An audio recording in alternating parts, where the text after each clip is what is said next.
Welcome all, Coleman Report Live, May 16th edition. Special guest from Government Loan Solutions, Scott Evans, Senior Managing Director, and Bob Judge, founder. Actually, these are both co-founders. CEO, Government Loan Solutions. Hey, I want to start out with these two quick polls, and then we'll let the guys talk about the SBA 7A secondary market. Poll question number one. Do you sell your SBA 7A loans to the secondary market? I'm going to give Bob a Scott of a feel for the audience and who they're talking to. Bob, what should the number be? Oh, hold on. Is that about right? Oh, actually, I'm surprised. Usually it's the, less than 50% in total. So good to see that we have a high percentage that you sell. Yeah, our audience tends to be the smaller community bank lenders, credit unions, so that I didn't think it'd be that high, but it makes sense. I had the same question for the 504. Do you sell the first position of 504? How active are you in that market, Bob and Scott? Not really. It's just not that many people who. It's a very difficult loan to sell. Right. There's a lot of expenses. That's why you probably you don't see many who sell. Yeah, and I assume those numbers don't shock you. Anyway, Lance, you're typing over me. Oh, sorry, Bob. Bob Judge, tell us about what's going on in the SBA secondary market. Sure. I'll leave the levels and stuff and activity to Scott. However, since I just attended NAGLE, we'll go over a couple things that were discussed there. One overriding concern at NAGLE was how the subsidy rates are calculated at the SBA and just in general. And basically, the amount of money we had to come up with, $99 million extra dollars, has to come from somewhere. So we're talking about higher fees and possibly even a secondary market fee that would have to be legislated in there. And the SBA is thinking about asking for up to 5 basis points secondary market fee. So if you sell in the secondary market, it could go up to 5 basis points. They're talking about a 1 basis point to start. So these are just a couple of ways they're trying to cover this $99 million, as well as fighting how that calculation is done at the SBA. Other things that are going on there as well, there's basically more data transparency from the SBA. They're promising more information that will be available. We shall see. Also, another thing which is more in the weeds is that there's a new secondary market bid sheet template that's been worked on. So that might get approved at the next meeting, in which case it will then be the one that you'll find on the Coleman website. And that's about it from the secondary, from NAGLE. Again, possibly higher fees. There's a shortage of cash going in, according to the SBA. They're trying to figure out a way to cover that $99 million. Pat, talk about. Oh, sorry. Go ahead. We had a very interesting conversation with John Riosti, the reporter from American Banker, and he and I agree with him, sort of thinks this is a dead-on arrival proposal, and his comment was, which I thought was very interesting, is this: he wondered why this was being pushed without a full-time acting administrator. So I'm not necessarily in the camp that fees are going to be there. I think it's a concern, and that's first I've heard about the specific proposal on putting a tax on lenders for selling to the secondary market. Again, it's a tax on the lenders who use the secondary market and not the big boys who don't need to do it. Yeah, they're trying to cover this $99 million, and they're looking at a variety of different ways. One of them would be the secondary market fee, which they talked about in the past, but now they have, a need for finding this money. NAGLE, however, is saying that your calculation doesn't make any sense. Well, yeah. I'm not going to go into that. That it's very low default. The historical budget default has very high. Almost 3% growth the next 10 years. So there's no reason that they should need even more money. And it showed historically that they had been offered a calculation by almost $3 billion in the last 10 or 15 years. So basically, they overestimate the cost of the program from defaults and less recoveries. I agree. I tend to be optimistic. I don't see this happening. I hope I am right. Bob, congratulations, by the way. You're nominated as an executive producer of best sponsorship program. I nominated you. You and I have partnered on several deals. So congratulations on that. Hopefully we win. You can join Lance as a winner. Hey, executive producer. Maybe I'll do the next Game of Thrones now. What are you doing there, Lance? Just relax. Hey, Scott, tell us what's going on with the markets. Once I get past Bob's Game of Thrones comment. So market-wise, it's been an interesting time. Last year leading into this, and this year has got, I think, the majority of buyers scratching their heads a bit as to where the volume is. I think that's the biggest story. And secondarily to that, kind of where do we go? Because as many folks may have heard on this call, but if not, a quick backstory, last year was very problematic with some very large inventory positions going into summer. Had a big fall off in pricing. Guys got hurt pretty badly with that, and consequently we saw prices come off dramatically.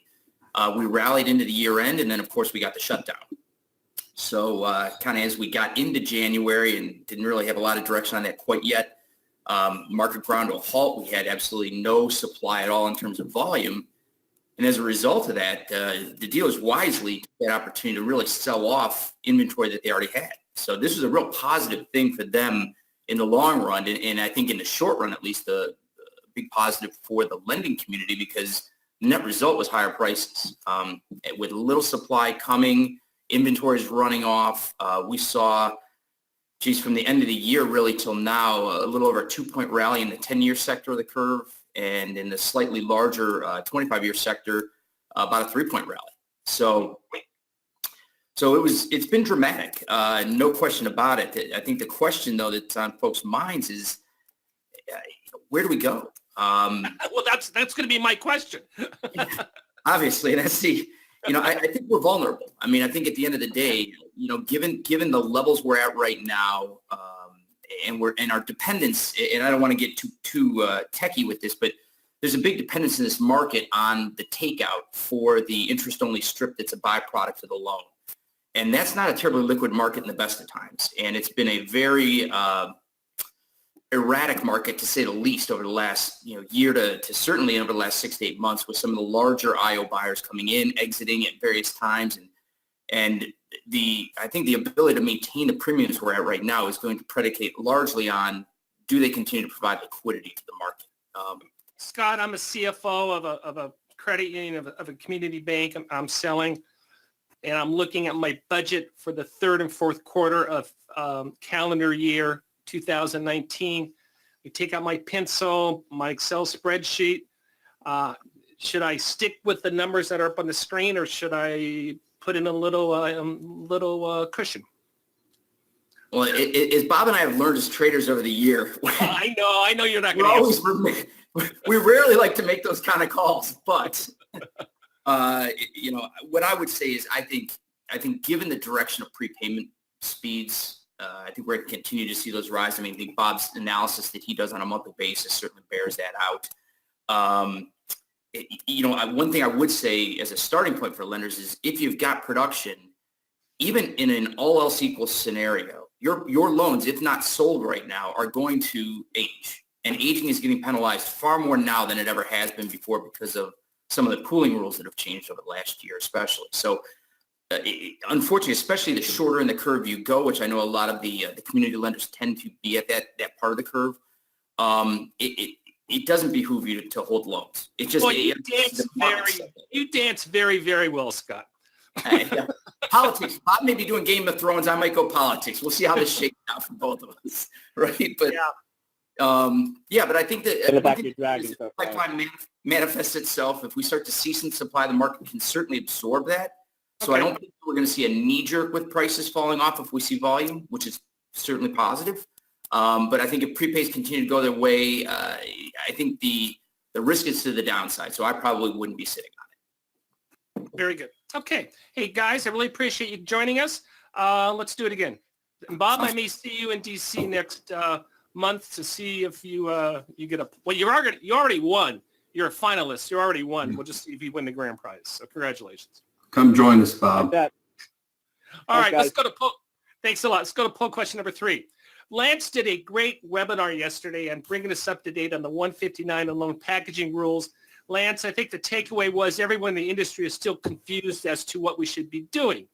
And I thought you brought great clarity in your horse-induced cold voice on what we should do. But we had some questions, and there it is. And one of my takeaways in that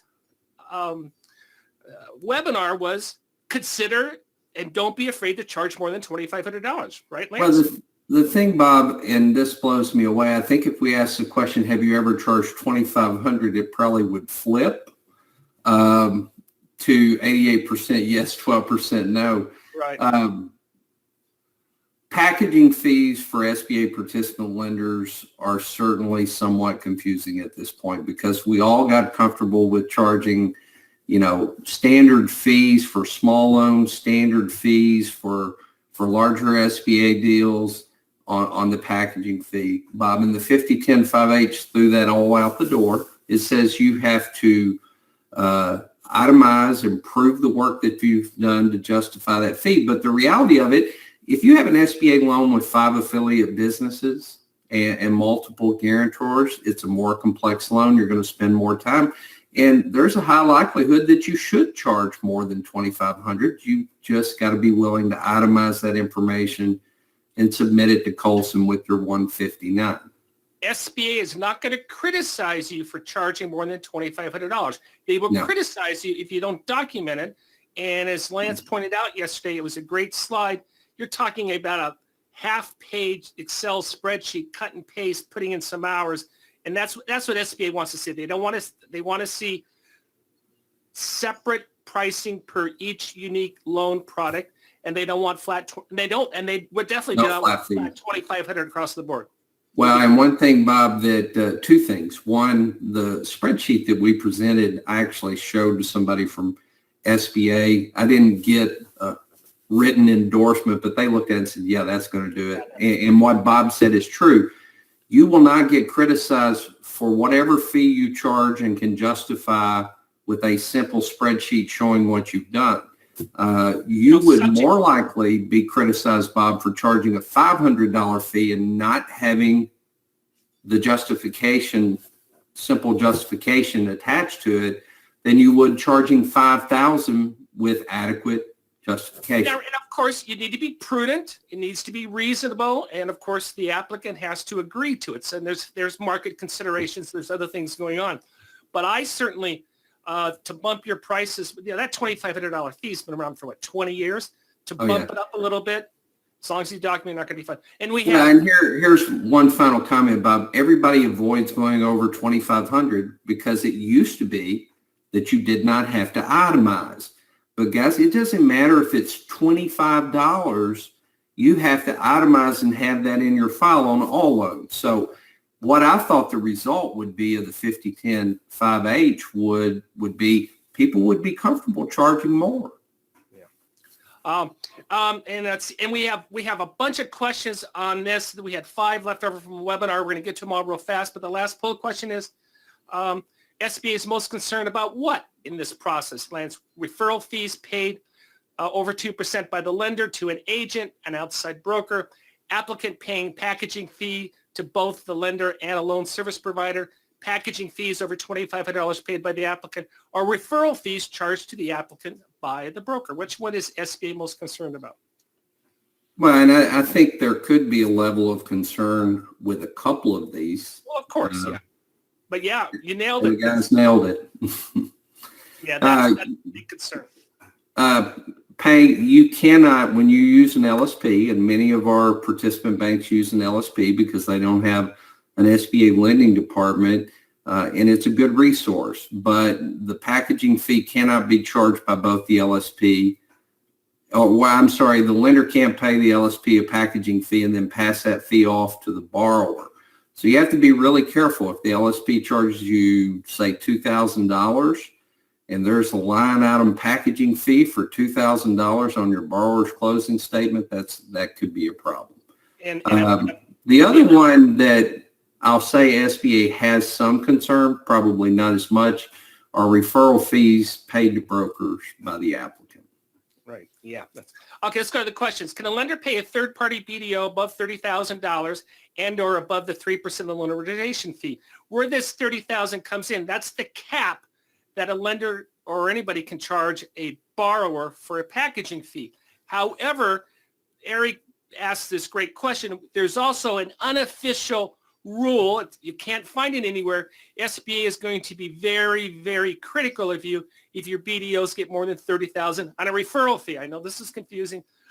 There's actually a top 10 lender who caps the most that a BDO can make in a relationship at $25,000, $30,000. Lance? Well, in SBA's SOP 5010-5H on fees, it's all about fees that the applicant pays. Now, there's some issues, but Bob is exactly right. You're going to be careful if the bank is paying in excess of what could be charged potentially to an applicant. It could be on the radar when SBA reviews that loan file. But the 5010-5H, all the fee discussion is related to what the applicant is paying. Alejandro asked a great question. You can charge a fee as the lender to prepare business plans and projections. However, he says, but that may incur some liability with us. And he asked the question, these functions are done best by a third party. Lance, should a lender prepare projections and a business plan, even though they can be reimbursed? You can prepare projections and business plan. My recommendation is have an outside party do it and you review it and make recommendations.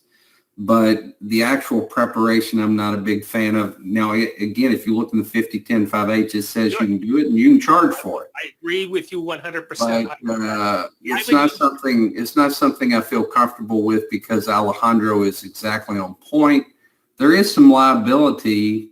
And when you sign the 1920, you're saying that you've reviewed you're taking total ownership of the projections because the 1920 says you've looked at the projections and you deem them to be reasonable. But I agree with Alejandro, probably, and a great referral source, guys. Your local small business development center can help them with that. And you were former SBDC director, weren't you, Lance? Yeah, I was an SBDC director for 8 years. Get to know your local SBDCs, pick up the phone, say, hey, I have this borrower, needs some help. She needs some help.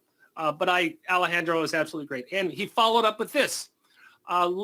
Next question. Packaging fees cannot be contingent upon a loan approval, but the SBA allows unlimited refunds at the discretion of the packager. This came up, Lance. We had a question, which isn't in here, that, hey, we charge a $2,500 deposit to prepare the package, and if we turn down the loan, we want to keep $1,000. Will SBA allow us to do that, Lance? Yes, but Bob and I have talked about this. I don't think it's the best practice. Right. I think that, let's say you collect the fee up front and your bank declines the loan before ever it goes to SBA. I feel like a full refund of the fee is appropriate. Now, if you've spent money on appraisals or third-party reports in the process, you have the full right to keep whatever the appropriate amount is. But I don't like the idea of collecting $2,500. The loan doesn't get done, and then you keep it all. Yeah, I agree with you. I think that's and it's more customer service, Bob. We're supposed to be here for the small business. Again, the SOP would allow it, but I don't recommend it. But the one thing that's important to note in Alejandro's question, you can never have a fee contingent upon loan approval. Yeah, very good, very good. Matt asked the question, as an agent, I am referred business from cash advance brokers. They never let me know the fees they charge their clients. I do not pay them any compensation. Do I have a liability? Yes. An SBA Form 159, anytime an SBA applicant pays a fee, there has to be an appropriate SBA Form 159. If a referral source is receiving a commission for the referral, that has to be reported on the SBA Form 159. Now, the most likely scenario, Matt, if you did, in fact, have a problem with a loan, submit it for purchase, and they questioned the fee, they found out and questioned the fee, you'd most likely get repaired for whatever that fee is. I don't think it would be a denial issue. Shiloh asked the question, what is this subsidy rate? Bob Judge talked about it earlier, and I'll try, and I know it's confusing, but basically the subsidy is very simple. All loan SBA 7A loan losses are covered by borrower fees through that upfront guarantee fee or lender fees when you sell to the secondary market. And we were talking about bumping that on basis points. So who benefits from the fee? SBA. SBA. Well, the challenge is subsidy recoupment fee, which I like to call early prepayment penalty. On any SBA loan of 15 years or longer maturity, it's 5% in the first year, 3% in the second year, 1% in the third year, and then it goes away. But SBA, to keep it zero subsidy, relies on that ongoing fee paid by the banker. Right now, I think it's 55 basis points. And if somebody pays, if somebody has a 20-year loan and they pay it off in year 2, SBA's hung.